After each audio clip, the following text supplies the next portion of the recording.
ದಾವಣಗೆರೆಯಲ್ಲೂ ಕೂಡ ಒಮೈಕ್ರಾನ್ನ ಭೀತಿ ಇರುವಂತದ್ದು. ವಿದೇಶದಿಂದ ದಾವಣಗೆರೆಗೆ 11 ಜನ ಆಗಮಿಸಿದ್ದಾರೆ.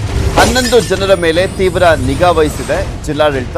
ಆ 11 ಜನರ ಡೀಟೇಲ್ಸ್ ಅನ್ನ ಈಗ ಆಲ್ರೆಡಿ ಸರ್ಕಾರ ದಾವಣಗೆರೆಯ ಜಿಲ್ಲಾಡಳಿತಕ್ಕೆ ಕೊಟ್ಟಿದೆ. ಆ 11 ಜನ ಯಾರು, ಏನು, ಯಾವ ಊರವರು ಅನ್ನೋದ್ರ ಬಗ್ಗೆ ಮಾಹಿತಿಯನ್ನು ಕೊಟ್ಟಿರುವಂತಹ ಹಿನ್ನೆಲೆಯಲ್ಲಿ ಅವರನ್ನ ಟ್ರ್ಯಾಕ್ ಮಾಡಲಾಗಿದೆ.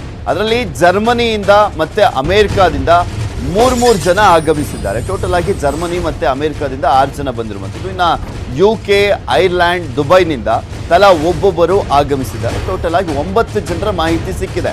ಬಟ್ ಇನ್ನೂ ಇಬ್ರು ಸಿಕ್ಕಿಲ್ಲ. ಟೋಟಲ್ ಆಗಿ 11 ಜನ ಬಂದಿರೋದು ದಾವಣಗೆರೆಯಲ್ಲಿ, ಅದರಲ್ಲಿ 9 ಜನರ ಮಾಹಿತಿ ಸಿಕ್ಕಿದೆ. ಇನ್ನಿಬ್ಬರು ಸಿಕ್ಕಿಲ್ಲ. ಅವರ ಹುಡುಕಾಟದಲ್ಲಿ ಇರುವಂಥದ್ದು ಜಿಲ್ಲಾಡಳಿತ. 9 ಜನರಿಗೆ ನೆಗೆಟಿವ್ ರಿಪೋರ್ಟ್ ಇದೆ. ಅವ್ರು ಬರುವಂಥ ಸಂದರ್ಭದಲ್ಲಿ ನೆಗೆಟಿವ್ ರಿಪೋರ್ಟ್ ಇತ್ತು. ಅದ್ರ ಬಗ್ಗೆ ಕನ್ಫರ್ಮೇಷನ್ ಅನ್ನು ಕೊಟ್ಟಿದ್ದಾರೆ ಜಿಲ್ಲಾಧಿಕಾರಿಗಳು. ಅವರನ್ನ ಕ್ವಾರಂಟೈನ್ ಮಾಡಲಾಗಿದೆ. 7 ದಿನಗಳ ಕಾಲ ಕ್ವಾರಂಟೈನ್ ಮಾಡಲಾಗಿರುವಂಥದ್ದು. ನಂತರ ಮತ್ತೆ ಕೋವಿಡ್ ಟೆಸ್ಟ್ ಅನ್ನ ಮಾಡಲಾಗುತ್ತೆ. ಕಾಲ್ ರೆಕಾರ್ಡ್ಸ್ ಅನ್ನ ಬಳಸಿ ಇನ್ನಿಬ್ರು ಏನು ಕಾಣೆಯಾಗಿದ್ದಾರೆ ಅವರನ್ನ ಹುಡುಕಾಟ ಮಾಡುವಂತ ಪ್ರಯತ್ನವನ್ನ ಮಾಡಲಾಗ್ತಾ ಇದೆ. ಅವರು ಎಲ್ಲಿದ್ದಾರೆ ಅನ್ನೋದ್ರ ಬಗ್ಗೆ ನ್ಯೂಸ್ 18ಗೆ ಜಿಲ್ಲಾಧಿಕಾರಿ ಮಹಂತೇಶ್ ಬೀಳಗಿ ಅವರು ಮಾಹಿತಿಯನ್ನ ನೀಡಿದ್ರು. ಈ ಒಂದು ವಿಚಾರಕ್ಕೆ ಸಂಬಂಧಪಟ್ಟಂತೆ ಸ್ಟೇಟ್ ಇಂದ ನಮಗೆ ಲೈನ್ ಲಿಸ್ಟ್ ಬಂದಿದೆ. ಒಟ್ಟು 8 ಜನ ಫಾರಿನರ್ಸು ನಮ್ಮ ಜಿಲ್ಲೆಗೆ ಬಂದಿದ್ದಾರೆ ಅನ್ನುವಂಥ ಮಾಹಿತಿನ ನಮಗೆ ಸ್ಟೇಟಿಂದ ಕೊಟ್ಟರು.